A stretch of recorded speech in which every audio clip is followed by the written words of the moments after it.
Hola, y'all. This is Jay with Behind the Grind, the Professional GM Chronicles. I want to thank you guys for tuning in for this special broadcast that we got going on. And if you like this type of content for professional GM wannabes like me, make sure that you mark this channel with your sigil, like, share, and subscribe.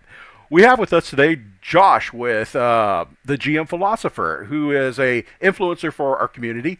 He puts out a series of videos that have some very good observations on how to improve our game, bringing our GMing up to the next level, but also some philosophical approaches to this. And this is something that has had an influence on me and my friend Will with Dungeons and Twenties as we talk about some of our debates. This is really intellectual, really high level, really interesting things for us as a community to establish. So, if you wouldn't mind, Josh, just tell us a little bit about yourself. Yeah, so my name is Josh. I call myself the GM Philosopher on YouTube, and I call my platform GM Philosophy. And I'm a 20-year TTRPG enthusiast. This is the first time I've ever created any content. Like I started in May 2024 based around like TTRPGs. I've created content in the past. In fact, I've made my living as a digital marketer. So this was a fun thing to kind of jump into, and it took off pretty well. My YouTube channel has gotten quite a bit of like really good traction that has made me very happy. And so every day I'm there talking about the game, the craft, especially talking to game masters who want to make their games more fun for themselves and their players. That's kind of like the niche I fall into, basically giving gameplay tips, game master craft tips, and things like that. Awesome. So, how long have you been actually playing Dungeons and Dragons? Because I know that's the thing that you love to play. That's your favorite game.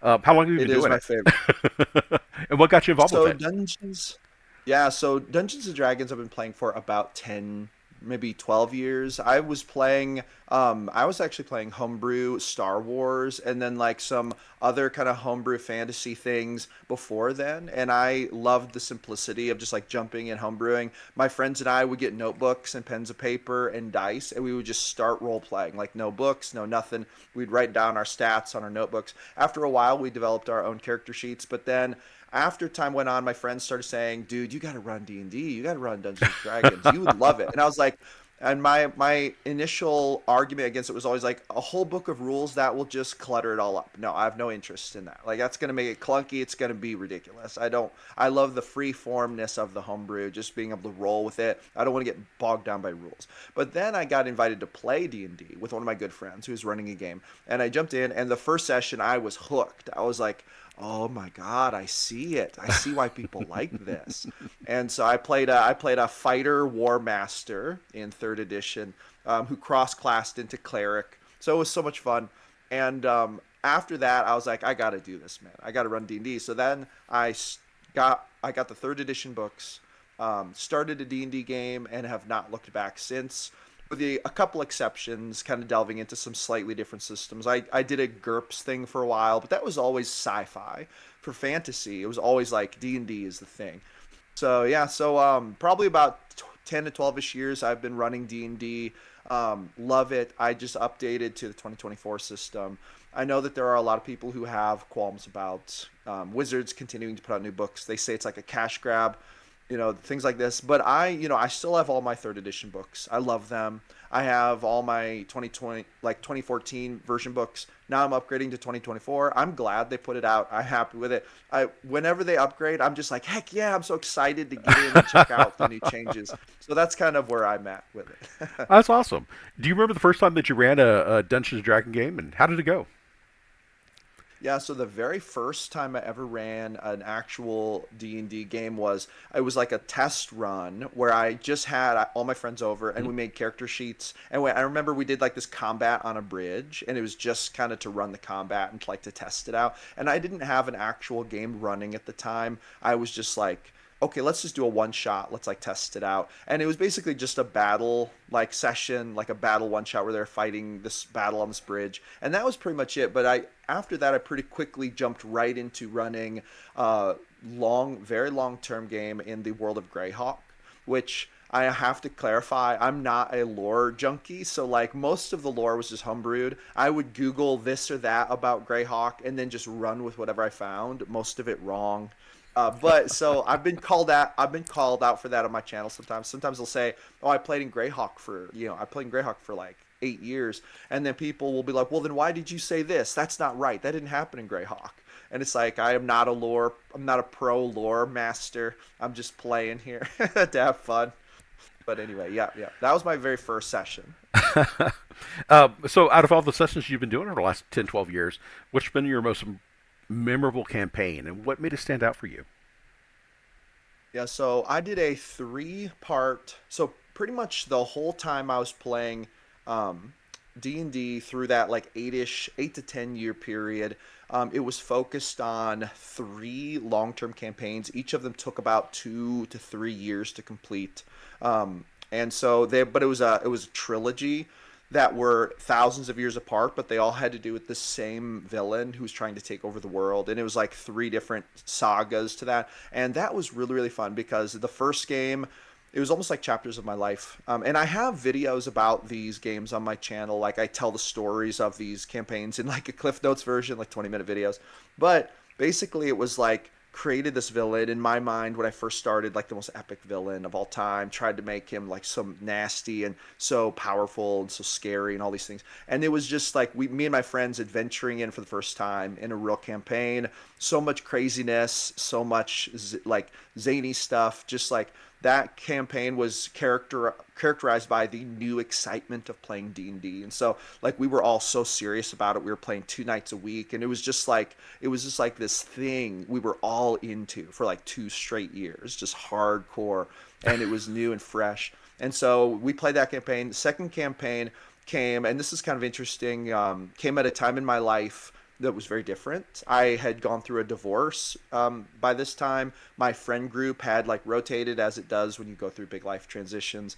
And so this was kind of a weird game. I was also going through some weird interpersonal things. And so I talk a lot about how I was struggling with like making friends, keeping friends. I was struggling with things like bitterness and negativity in my own life. So I also like got braver about delving into things in game that I wouldn't have delved into before. So grittier things, horror, violence, more mature themes, like those kinds of things I brought into the second game. So in some ways, that second campaign was one of the edgiest and most fun games I ever ran because it was so like for me cutting edge and on the fringe. And then I was with a fantastic group of players. A lot of the core group stayed the same through this whole like 8 to 10 year campaign, but during that campaign, I also realized, like, man, I'm having some issues. Like, I'm having some friendship issues. I'm having issues with being a negative person and this and that. So then by the time the third campaign came around, it was a whole nother stage of life. I was in a new relationship, life completely different, living in a new place. And so then much more like I would say like seasoned, mature approach to gaming where we were all a lot more experienced as players, and so the role play got very in depth. We had really immersive story, really interesting, cool player dynamics, and then also that wrapped up the whole campaign trilogy where they actually brought back their characters from past campaigns to join like they kind of traveled through time to join in the final battle in the end. So we had every player role playing a couple different players just from the past. And so it was just so much fun, and it put like a really awesome bow on the whole thing. And I have gone on from that to be running other games. I'm running another game for my core group, which is completely like different from those. But I would say that that trilogy of games was the most memorable and also where I kind of learned how to be a GM. And that is the game that I kind of played through during like three different chapters of my life, and it was so much fun to kind of look back on that and just have that experience. So that would be my answer. That's definitely my favorite. It still sticks in there as my favorite. Well, okay. Well, as an influencer, you're having a chance to be able to affect other game masters' methodology, approach, and just the way they do things, and that's a wonderful thing to be able to do. But what inspired your approach to game mastering when you started? Did you have some role models? Anybody you want to give a shout out to? So actually, I very specifically did not have any role models. I didn't watch any. I didn't watch any YouTube. I didn't listen to any podcasts. I read the core books, and that was it. Hmm? With two very minor exceptions. I read, and I don't even remember which one it was, but I read one of the Drizzt books. And that had a big impact on me because there were D&D themes in it, especially when there were like drow dealing with these ice giants. There was one scene, and I just remember thinking, wow, what an interesting contrast. They wrote that so well, and it made me rethink my whole approach to like giants and large creatures in the game. And then I had a GM friend who I played in his games. His name was Rob, actually, and I've gone out of contact with him now. I'm not sure where he is, but he was an amazing GM, excellent GM, and playing D&D with him not only kind of taught me how to play D&D, but it probably formed the basis for how I began running D&D myself. Hmm. Like a lot of the things he did, I just took and ran with them thinking, oh, this is a good way to do it. I had so much fun doing it. And that's probably still true today. Like if anyone were to play my games and they were to jump into one of Rob's games, they'd probably realize, I think Josh like learned from Rob. But other than that, no, not really. I did a lot of learning by trial and error. In fact, I talk a lot about this on my channel. My first couple of years running games were not very successful. It very specifically non-successful. Like players, I mean, anywhere from getting mad at me halfway through and quitting the game to saying, dude, look, I like this, but I don't, to be honest, I don't want to come back because of this and this and this. And it was things like me, like heavily railroading, like not giving players agency. Like those were my big issues because I had the wrong idea about how, and this was back before even D&D. This was back when I was actually trying to run classic Marvel. I don't know if you remember that way back in the day. I do. I'm that old. Yeah, yeah. But I was trying to run classic Marvel, and I did a terrible job. And at first, I did not take this advice to heart. I kind of thought to myself, "Wow, you people are lame. This is a fun game, and you're ruining it." But then I matured a little bit. That was when I was a teenager. I matured a bit, and by the time I was in my 20s, I kind of thought, I'm probably not actually doing this right. If people are not wanting to play with me, there's probably something going wrong. And so for me, it was a lot of trial and error. So I started running these one shots specifically intended to help me get better at being a game master. Mhm. And I really did improve a lot. And we got to the point where I remember feeling this huge victory when one group of players I was playing with, we got done with the game and they said, man, we don't want this to be done. Can we like come back and continue it next week? And I thought, yes, like finally, we're getting somewhere. But anyway, so yeah. Very cool. Um, all right, so let's pivot a little bit and let's talk about your philosophy on game mastering. Okay. Um, how do you balance narrative storytelling with player agency? And storytelling has been taken different ways. It can be referred to as railroading, as you talked about, but it can also be referred to as something being pre-set, pre-done. Like, your NPCs are fighting with a couple of orcs and one of them dies without, the game master announces somebody dies without rolling any dice. Versus agency, where we talk about an open sandpit and letting people do what they want. What's your thoughts on that? So the How do very you balance first that? Sorry. Yeah, no problem. So the very first thing is, and I hope I do a good job of explaining this in my videos, and this is really something that I believe in, is I believe in the GM being an advocate for the players first and foremost. So for example, I think to myself, if there's anything I can do to help these players, I'm going to do it. So that means giving them a save, giving them a chance to avoid bad thing, giving them a chance to see the thing before it happens, giving them the chance to try to be exceptional and avoid that catastrophe through a role. Like we can't make it so that they have plot armor, but we can make it so that they do have a chance, and I give them every chance I can think of and I can like rationalize. So that's my first approach, is always advocate for the players. I'm on their side even though I have all these enemies attacking them. It's like, all right guys, like this is a bad situation. Does anyone have any ideas? Oh, you want to do that? You know what, go for it, let's see if that works, like that kind of thing, like being on their side. So that's number one. The way and that, I think, cuts off a lot of railroadiness, because it's like, oh, this creature comes in and grabs you. It's like, well, I didn't even get a chance to do anything. Doesn't matter. He just grabs you. Like that's one of the worst, I think, feel bad moments for any player, is like not having any power to even try something. So it's like always give them the power to try. And then the second thing would be never force any plot hooks on them or any storyline elements. I always think to myself, I want to make my storylines so good that I throw them out there and I know they're going to bite. And that's like a challenge for me. If they don't bite, it's like, okay, well, you just didn't bite. I guess we're going in a different direction. But like, I think to myself, whenever I'm putting like an interesting character out there who might have a story that I think they might get involved in, it's always about how am I going to introduce this character in an interesting way? How am I going to pique their interest? How am I going to draw them in? Because I do want to draw them into stories. I think that's really fun, and I think that gives the campaign direction. But I do not want to force the stories on them. And that's up to me to like make them interesting, make them fun, make them seem like the stories they'd want to be involved in. Sometimes it doesn't work. Sometimes they say no. Sometimes they kill that NPC that I thought was going to be the NPC the whole game, and it's like because they're like there's something shifty about them. Kill them. It's like this happens sometimes, and it's like No. okay, I see we're going in a different direction. That's totally fine. But that comes down to I think one of the primary things that GMs who don't want to railroad have to understand is like being totally okay with letting go of almost everything and remembering that this whole game is really about the players and you working together to tell the story of these characters. These characters are the main characters, and so I think that as long as GMs kind of keep that in mind, they can't go too wrong. And then it's just about making it epic, almost like being a director and helping to set up the best story possible for these characters, putting ethical dilemmas in their path, putting really like confusing maybe questions of ethics or morality, very dangerous challenges, situations that are going to force them to either trust or be jaded and this types of things. So yeah, that I would say my philosophy mostly fixates kind of on those focal points, and then working from there, it's just a matter of kind of refining it and making it more attractive, packaging it nicely, and then having good pacing and things like that. Very cool.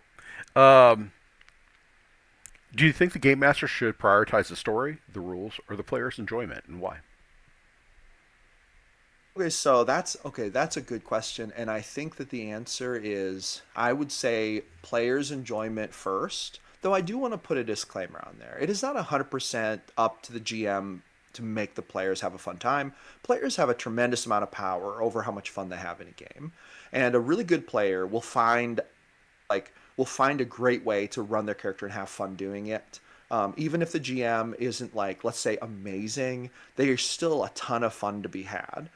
So I don't want to put that all on the game masters. In fact, a game master should look for players who are invested in having a good time rather than players who are just completely putting all that work on the GM. I think that's a little bit of a red flag in a player, to be honest. So, with that being said, I do think a game master should prioritize player enjoyment and engagement first and foremost. Um, that's the first thing. Secondly, I think that they should prioritize story, but it's the story of the characters. That's a very important disclaimer. So, like, yeah, we are sitting down here to tell this story about these characters. This story must be told. We have to tell it. This is our duty. So let's do it the very best way possible. And in saying that, I'm admitting I have no idea what the story is. We have not written it yet. It could be anything. And that's part of the fun, of the collaborative, like, effort of, creating this intellectual art. And then I believe the third point you mentioned was the rules. I think was that adjudicating. It was the player enjoyment rules, and what was the other one here? Story rules and players enjoyment. Yes, yes. And so then at a very distant third, I would bring the rules in. The rules, I have played a lot of epic TTRPG that had no rule book at all, and it was fine. I've also played obviously D&D, which tends to be a little more rules heavy, and it is awesome. So rules can be there, they don't have to be there. You have to have some system for rules.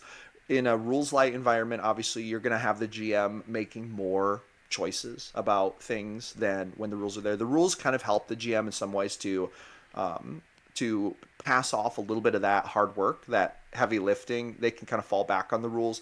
However, I would say that rules are a distant third to the player enjoyment and the narrative, with the exception that you do want your rules to be consistent. If you have inconsistent rules, this is going to hurt the narrative and it's going to hurt player enjoyment. It'll be frustrating. It'll make a world that's not as immersive. So it is an important ingredient. It's just not quite as important as the first two. Okay, rules are cool. Yay or nay? Absolutely, rules are cool. Yes, if you can describe to me a cool thing and it breaks a rule, but I like it and it sounds cool, I'm like, do it. Roll those dice. Here we That's how go. I feel. All right. So you talked just a little bit ago about the sense of immersion for your players that you're trying to create. How do you go about creating a sense of immersion for your players? So I think that it all starts first of all with slowing down and just like focusing on some details. So you can't go heavy detail 100% of the time, but there are key moments in the story when you slow down and you kind of focus on details and you draw player attention to details that this I think creates a lot of immersion and helps to ground players. So for example, it's like you step out of the carriage, your boot sinks into the snow. You feel the crunch of the snow. You know, it's that perfect consistency where you know it's cold, but it's not frigid cold. And now cold air hits you, and you kind of look at the stark wilderness in front of you. The trees are standing there. You know, you see no wildlife. In fact, it's so quiet that it almost seems eerily quiet, right? So, like, here I'm like bringing in a few details, and it's like we can't get that descriptive all the time, or we'll be here for 10 hours and get no story told. But when we stop for just a second and we paint this picture, I think that this helps to create immersion. This helps to spark inspiration in the players because it gives them like an inner mind picture of like what is going on, and the better we can get at that, I think the better immersion is going to get. And there's also a thing where you want to respect the story and respect the details. So I want to have a lot of reverence for things like, one of the players told me that their cloak was brown with gold trim and it's kind of fancy, but it has a little tear in it. It's like, okay, this is a detail that matters to them for some reason. Maybe I know it, maybe I don't, but I'm going to take that detail seriously and have respect for it. So I might even bring it up, like as you walk, you feel your cloak, glimmering a little gold in the in the snow. You feel tempted to pull it closer around your shoulders as that cold air hits you. So it's like I want to respect these smaller details, at least sometimes, whether they be player created or whether they be details that I put in there that I continue to follow that are important. And so that's what I think it really starts with immersion, like where it starts is just slowing down a little bit, focusing in, and then you pull back, and then you're role playing or you're doing combat or something. But then maybe after combat we zoom in, and the body lays there. There's the blood. You see the weapon cast off to the side. You see the look of on the face, was frightened. Now it eases into a look of kind of calm peace and acceptance. So it's just like those little moments that are impactful, like zooming in on them. To me, that's probably my number one technique for creating immersion, is just using very light, targeted, descriptive language at key moments to really kind of drive home what's going on. That would be I think, the most important answer to the question. Okay. And that is well said. It really was. That's very insightful, and that's I think that many people can benefit from that. So thank you for sharing that. Okay, Yeah, no problem. so this next question is going to be the most controversial question on the list. You I, ready for this? I like inject a little bit of drama. This is one of my special. What is your stance on fudging dice rolls as a game master? So here's the thing.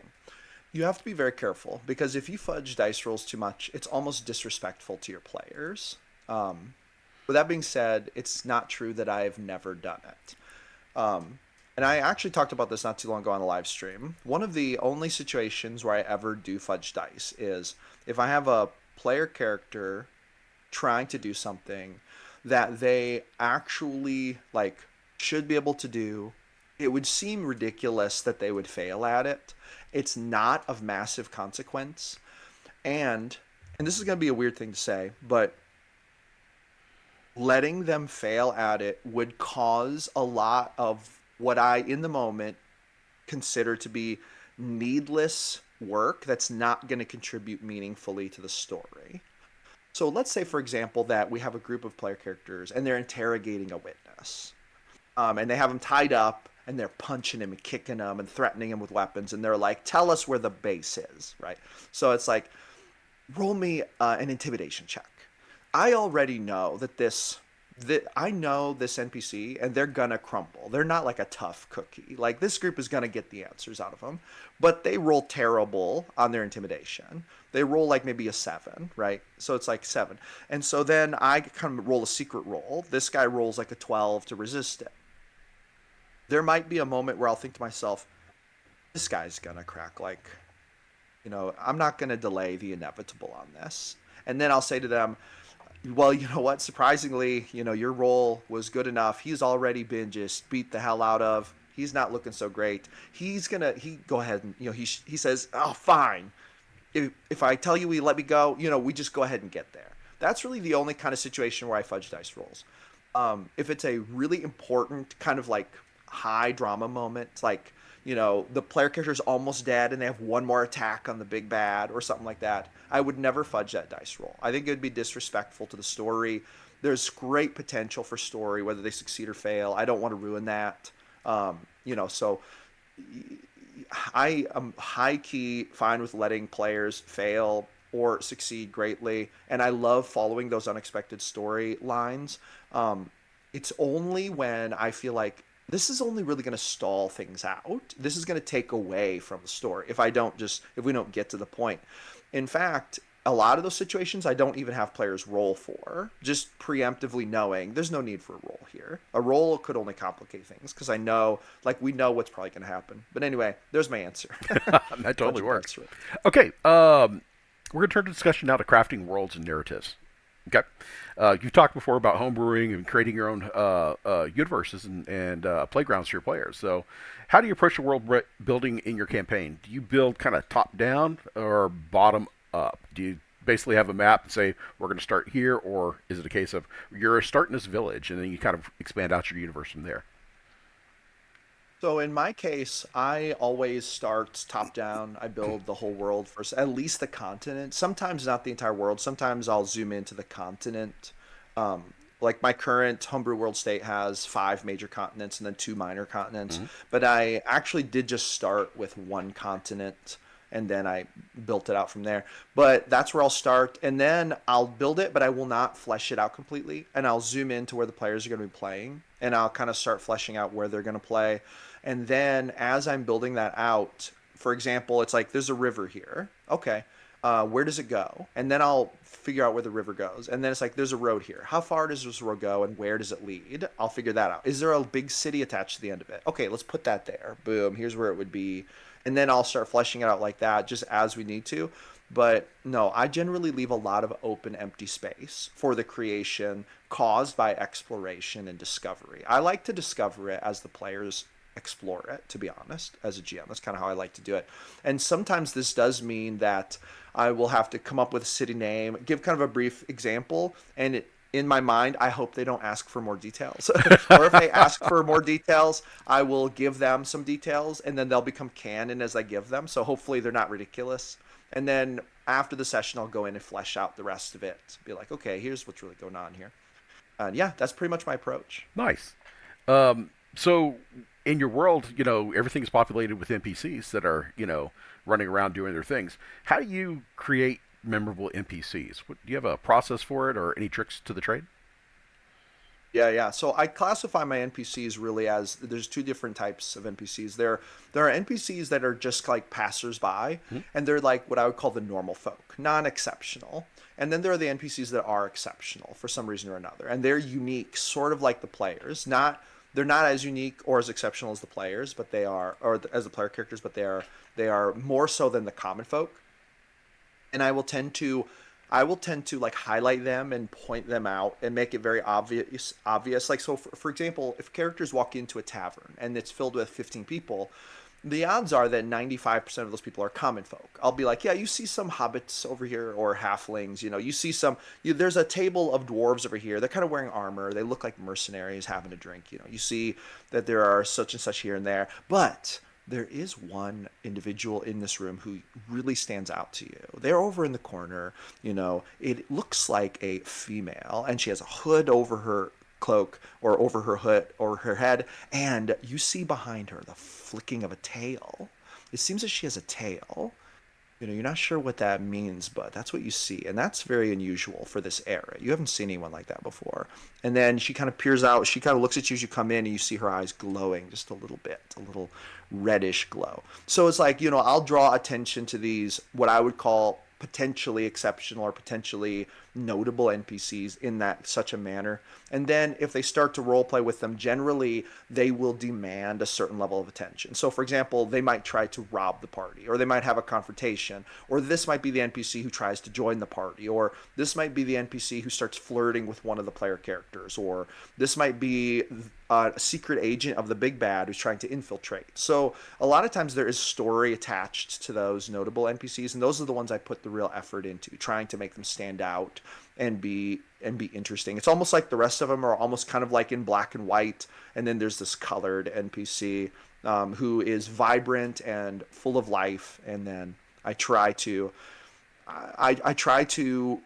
get the players to realize that, and then I try to share enough details with the players about that to give them the opportunity to decide if they actually care or not. Usually they do, but anyway, so there you go. That's my approach. And then when it comes to NPCs, and I can't remember actually the specifics of the question. Did you say running memorable NPCs? Was that the Well, yeah, specifics? memorable. How do you make them stand out? And I think you kind of hit on Yeah, that. yeah. Yeah, and then but the next step is, and this is what I would say I specialize in, and I think is so important, is you have to get you have to create emotional impact to get players to care about anything. And the most powerful way to create emotional impact is with other like living beings. It's a little difficult to create emotional impact with like an object, like a weapon that doesn't speak, or a cloak that looks pretty but it doesn't contribute to the story by actively doing things. NPCs, villains, these are the types of things that you can create massive emotional impact with. And so what I do immediately is it's just like a program. This NPC, I'll start using them to poke at the players and find a chink in the emotional armor. And when I say that, it's not like always necessarily good or bad. It's just, how do I get in there and create some emotional impact? How do I get one of them to sympathize? Or how do I get one of them to be more curious? Or how do I get one of them to get a little angry? Right? So it's like, and that's what I start doing immediately when I create an NPC, and it comes in and starts doing things. And that always leads to memorableness. Sometimes it leads to NPCs that are hated. Sometimes it leads to NPCs that they love. Sometimes it leads to NPCs that they see as complicated, but they can't help but to get involved just because there's always some weird thing attached to it, and they're like, well, okay, what's going on this time? But it's like that's the I think the mechanism. Creating that emotional impact is the most important part of making an NPC memorable. So there you go. All There's right, the answer. totally works. Do you have any advice for GMs who are struggling with improv or improvisation during their sessions? Yeah, put a little bit more of yourself in your characters, or emulate movie characters or TV characters. One of the best ways So that's my to trick right just, there. yeah, I think that's a great trick. So one of my favorite examples is I've been watching True Blood lately. So the character, what's his name, the main vampire guy, Bill. Bill Compton, he's a Southern gentleman. He talks like this. He has a moral code. And you know what, Suki? Why do you hurt me so? I'm an emotional vampire. So it's like I could take that character and just role play it, and they could be like a dwarf who love to forge hammers. And so that helps me just to kind of get started on an NPC. And of course, it'll kind of become a different thing. But just taking a character and just being like, okay, I'm going to emulate them. Even better if you don't do it super great so that they don't identify who you're trying to emulate. It's just about your programming, getting your mind in a place of what to say, how to act. Those are my keys. And then putting yourself into a character. I especially do this with villains. I'll put a little bit of my own personality into them. So it's like there's this villain, and I will always kind of go a level more honest with a villain. I think that villains hit with more gravity when they're mostly honest and they just lie a little bit or they deceive a little bit. So, for example, I'll say something like, you know what? Here's what I notice about you. You all get it. You get it. Look at the rest of these peasants. They don't understand. But you, wizard, you understand. But you know what you're missing. Here's the tragedy of it. You don't even know what you're missing. What you're really missing is the key to the puzzle. And you're looking at the puzzle, but you don't understand it. Not like I do. But I could show you the truth. Right? So it's like I'm trying to get kind of like a level more honest with them, and then I poke at them a little bit. So it's almost like trying to make friends, but then there's a little passive aggression in there. That's how I love to improvise with my bad guys. That's kind of my programming for them always. Usually is like they're always the ones who come across at first. They're nice and honest, but then it gets dirty like really fast. So that's kind of what my programming tends to be with those types of characters. That's always fun, especially to see the reaction to the PCs as you're starting to crank it up a little bit, and they're like, Yeah. They're like, I was on board until he said that. "All right, so we're gonna do a shift. We're gonna talk now about the role, in specifically your role, with the online TTRPG community. In this case, Dungeons and Dragons. So, what do you think is the biggest challenge facing game masters in the modern TTRPG community? What do you see as a big thing for dungeon masters in D&D to that they're dealing with right now? Well, I think it's twofold. There's a bit of a mechanical challenge in that I think it's getting a little more difficult to find people locally to game with. Like, I kind of think we're becoming a little more isolationist as humans. That's sort of a human thing, not just a gaming thing, but I think it affects gaming. But then, so it's like we do have virtual, which is awesome. However, there is a bit of a tech hurdle with virtual. It's a little bit hard for some people to just jump into virtual and start running it. And that learning curve for some people is quite steep if they're not very tech minded or not computer savvy, which just seems weird to some people to think there are people who are not very computer savvy, but I tread the line. I barely get by. I have to watch a lot of YouTube videos just to not like completely get lost in what I'm doing with computers. So like I understand what if I was 1 degree more tech challenged, it would be so hard. So I think that is something that game I masters are say, facing as as a a challenge. digital marketer, that really says something right there.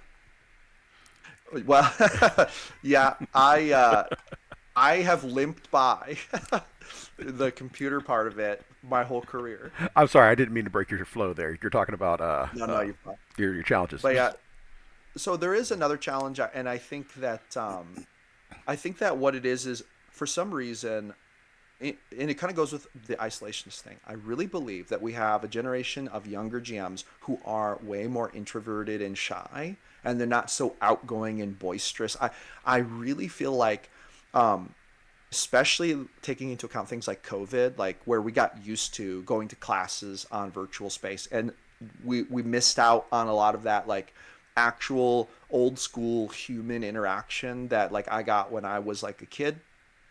I think that we legitimately have game masters who grow up just being more introverted and they're less comfortable like projecting themselves. And as a GM, you kind of have to really project yourself, or at least it's in your best interest, and it really helps to be able to do that. And it like I have no problem with that. I like love to do it, and it's my natural tendency. But I do know that there are a lot of GMs who come into the Discord and stuff who have an issue. Like they really do struggle with that, and they struggle with like, for example, not feeling like they're good enough, like the players know better than them. That's very intimidating to feel that way, you know. So, but a lot of this I think comes down to like it comes down to a blend of extroversion and like confidence, and those are kind of two places where especially younger GMs seem to be getting hit, and that is affecting I think the way that they experience games. And so of the advice is always to say, oh, just go for it, you know, which is easier said than done. I think that giving that advice is good,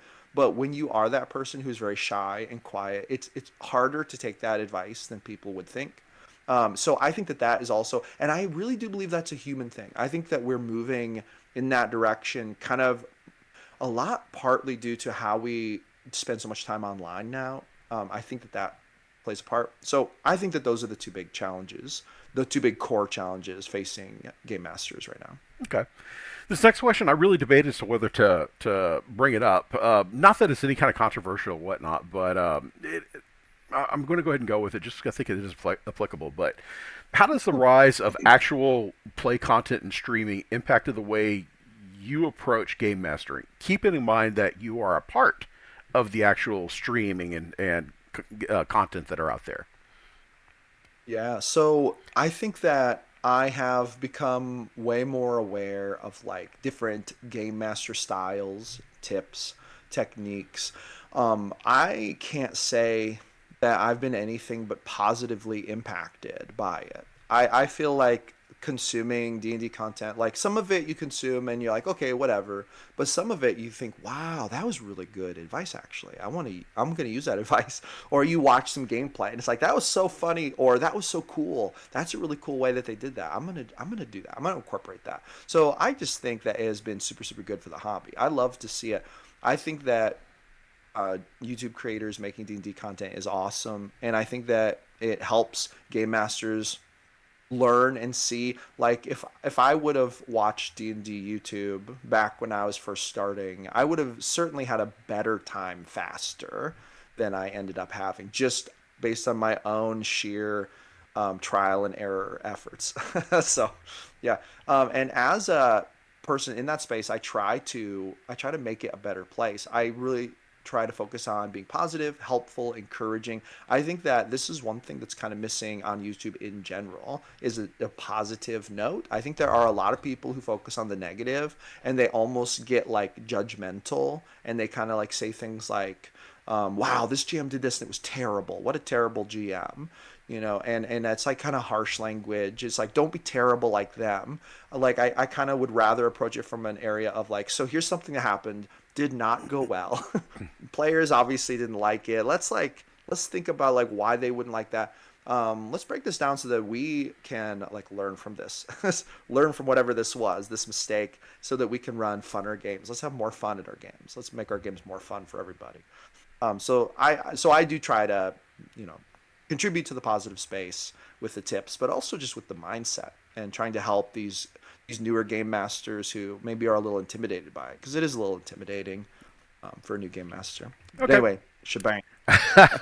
So, if you don't mind me asking, what role do you think that content producers are going to play in shaping the TTRPG, or in this case, the Dungeons and Dragons community? Oh, I think that. Oh, go ahead. Well, I was just thinking Hop that in. right now we're seeing some people that are longtime D&D content producers that are dropping out and things of the sort. Is that a warning bell for people like you and me? I mean, what do you think? Well, that's a really good question. And I've been around YouTube a long, long time. I've been making a living on YouTube for a long time, not necessarily as a creator, but as a behind the scenes person. Like I've helped YouTube creators with marketing and things like that.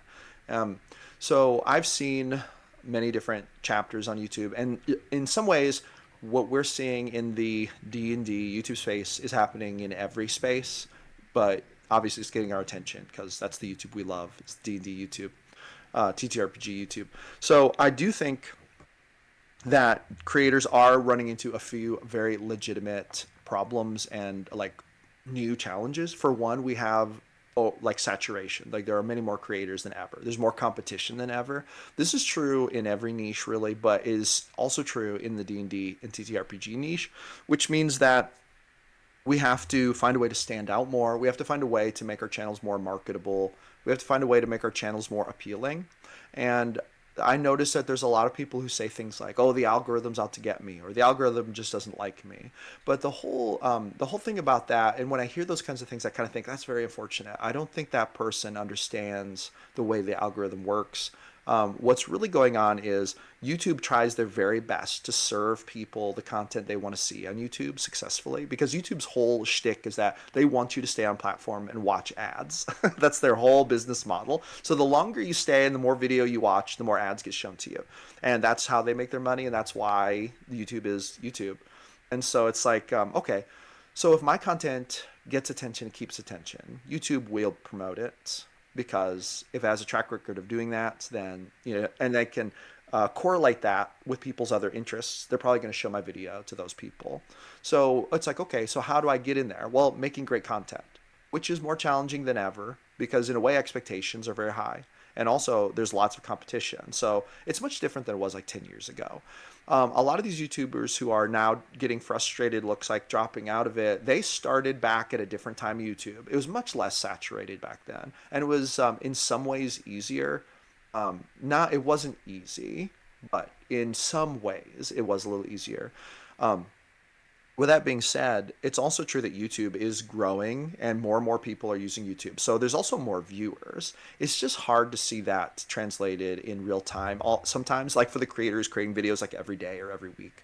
So Another thing that I think is really important to understand that I've noticed, and I'm gonna say this because it's true, and I'm taking action on it. I'm a little hesitant to say this because I feel like I'm giving away something that I'm picking up on that maybe a lot of people haven't realized yet, i.e., maybe it gives me a little advantage. But I'm going to go ahead and share it. Insider secret, if you will. I believe that YouTube is becoming a platform that's going to be way more difficult to make it on if you are a solo creator than it ever has been. It's always been that YouTube has been a great place for solo creators. I believe that today this is less true than it's ever been.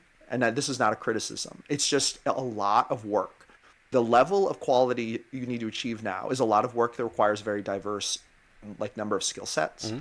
A lot of the most successful YouTubers, they're hiring teams of people to help them manage things. They're leveraging multiple personalities on their shows. They're, you know, doing a lot of things to make it so that it's not just them. And I do feel like there are a lot of, and this is the hard thing when you're first starting out on YouTube at all, but especially in the D&D space, generally you're a one person team. And so this makes it very hard to compete with people who have five people on their team who are helping them with thumbnails, helping them with video production. So it's like, how do you break through? This is becoming a more difficult problem over time. And that's, to me, that's part of the exciting part of YouTube. I think it's kind of a fun challenge. And to me, it's kind of like a game or a puzzle. But I do think a lot of people legitimately get frustrated by it, and for good reason. It can be very legitimately frustrating. So, boom, there's my 2 cents on that. That's all good. Okay, so another concern in regards to our community is diversity. And how do you feel about the responsibility of representing diversity and inclusion in your game, both at your table and in your game?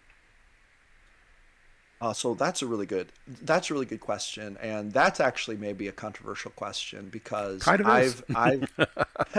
I've I've received some interesting negative feedback in some ways that I actively do this. So one thing that I do love to do, just organically in my games, is I love to take inspiration from like a range of cultures. One thing I do not like that I used to do a lot, like when I first started running D&D, and I didn't even realize I was doing it. It was like every single setting was sort of like a medieval European setting. It was always like a little, like an English village Mhm. with like white people. Like that was always like my shtick, and I didn't even notice I was doing it until I noticed I was doing it, and then I thought to myself, how boring! Like that's so boring. I don't want to do that. So I started really expanding it, being like, okay, maybe this city is European, but maybe if you go over here, this city is in a different part of the world. Maybe their culture is different. What real life cultures are sort of like in that sort of climate? What were they like? Why were they different? And so then doing that research, and I think that that is so much fun. So for example, I ran a whole campaign where it was sort of like in a desert like area of Greyhawk, and I flavored it very much kind of like Middle Eastern, and I thought that that was so much fun. And granted, I am not a cultural expert. You know, like Mhm. I literally Google and watch a little YouTube, and I'm like, okay, got some ideas. Let's go.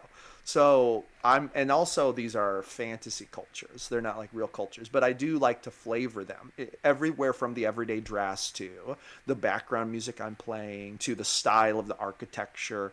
You know, so I'll like put these different elements in. I've also used like, you know, kind of like a Japanese, like feudal Japan sort of like styling, and then also elements from like that culture. Like done things like, well, I guess you call it Pacific Islander type culture. I actually really love just studying that culture anyway, and I have put that in my games extensively. So these different things, like I've done this. And another thing I like to do is I like to kind of like throw weird cultural blends together.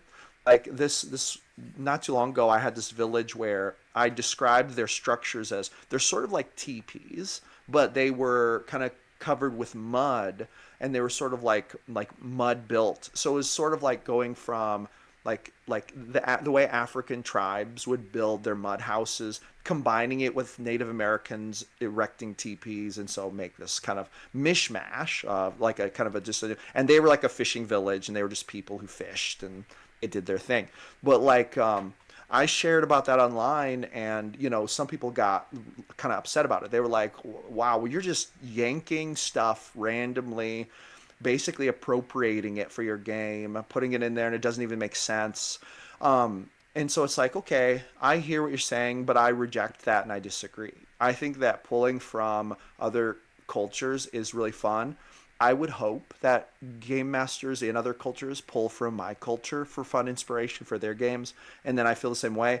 I think that we're doing nothing but a disservice to ourselves by ignoring the differences, like the amazing differences in our human cultures. And there's a part of me, and this is deeper than D&D, but I see sometimes this attempt to like homogenize humanity. Like when people will talk about like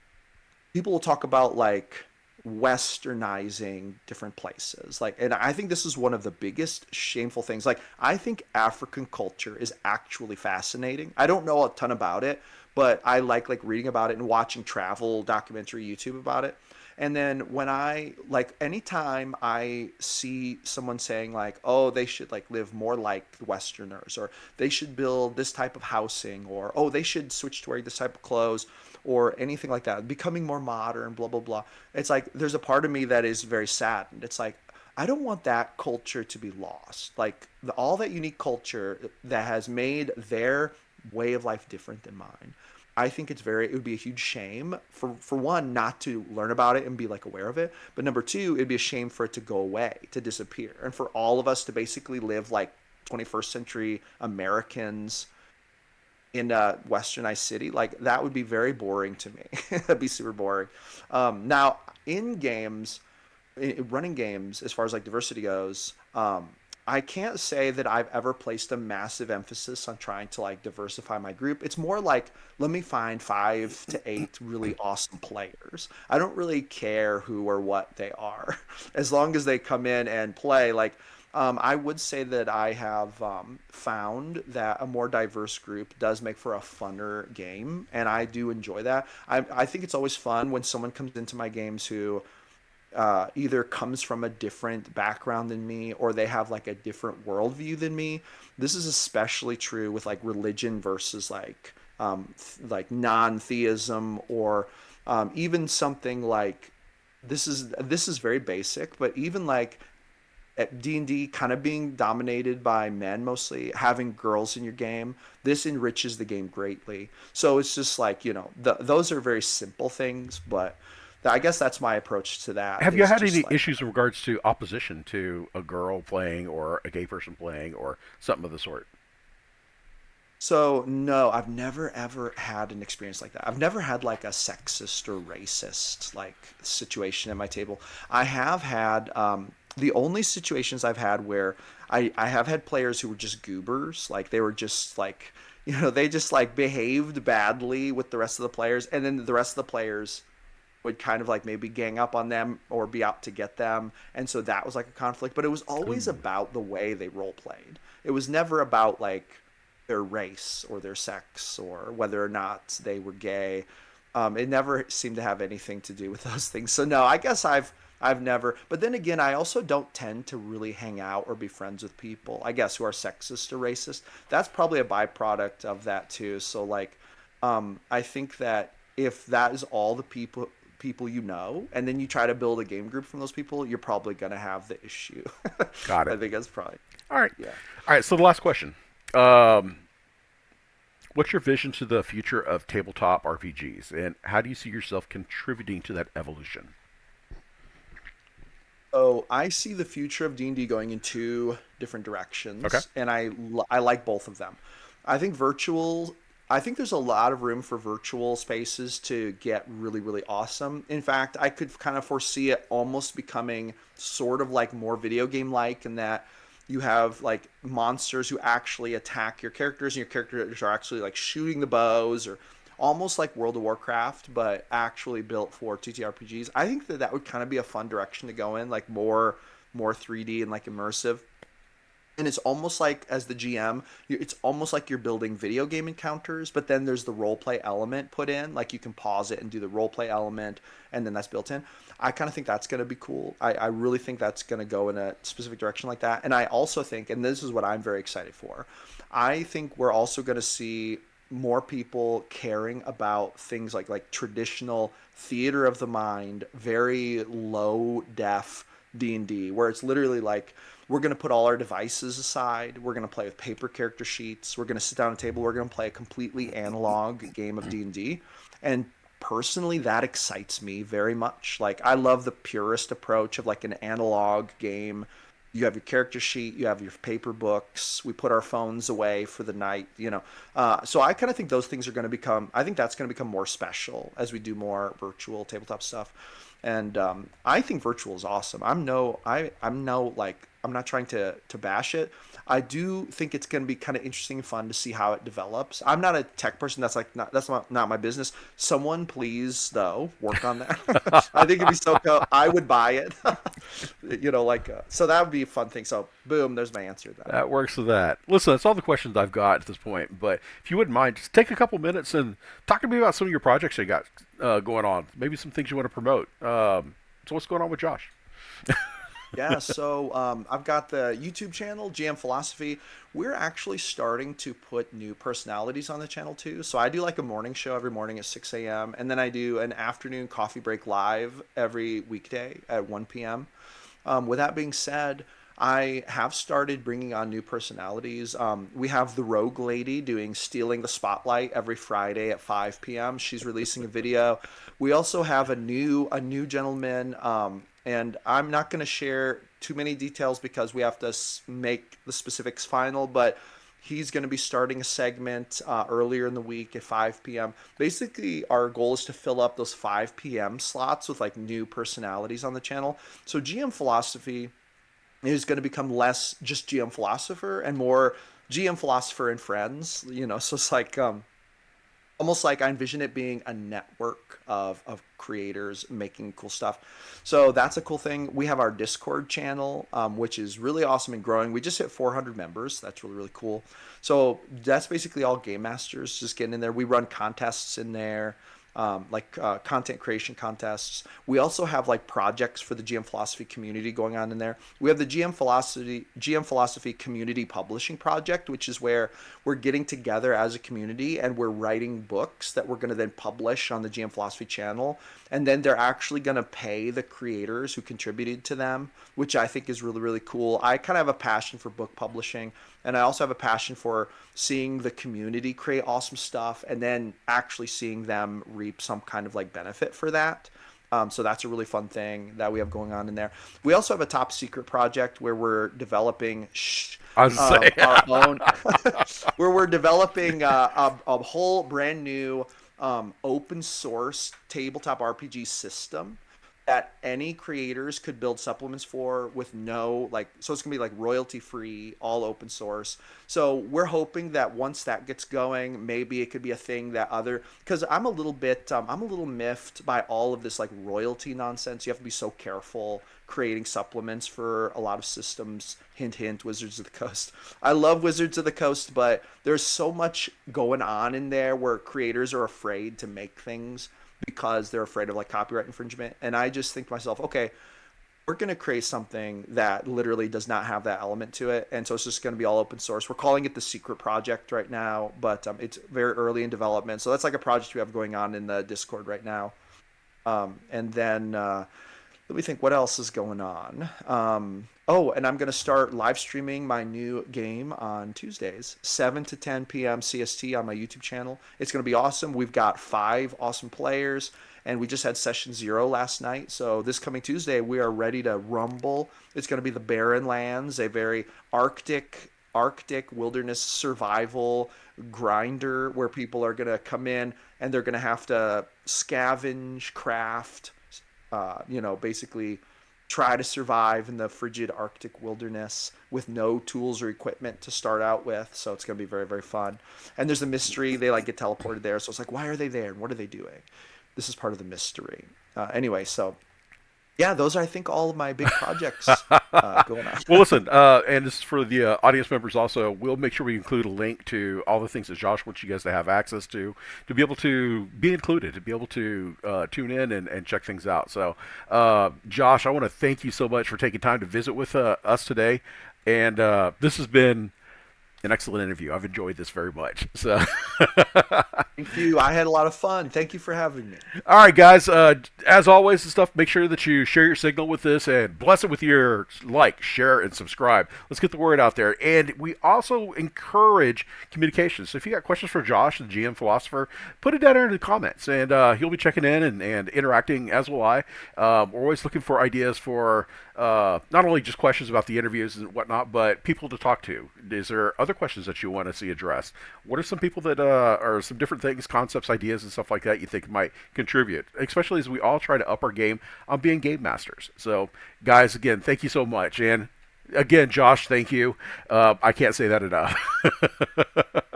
Thank you. No, I had a great time. I'm really happy that you invited me, and I'm super pumped. And I'll be excited to share this video because I think we got a lot of good stuff talked about here. Amen to Really that. awesome. Amen to that. All right, guys and gals, thank you so much. God bless.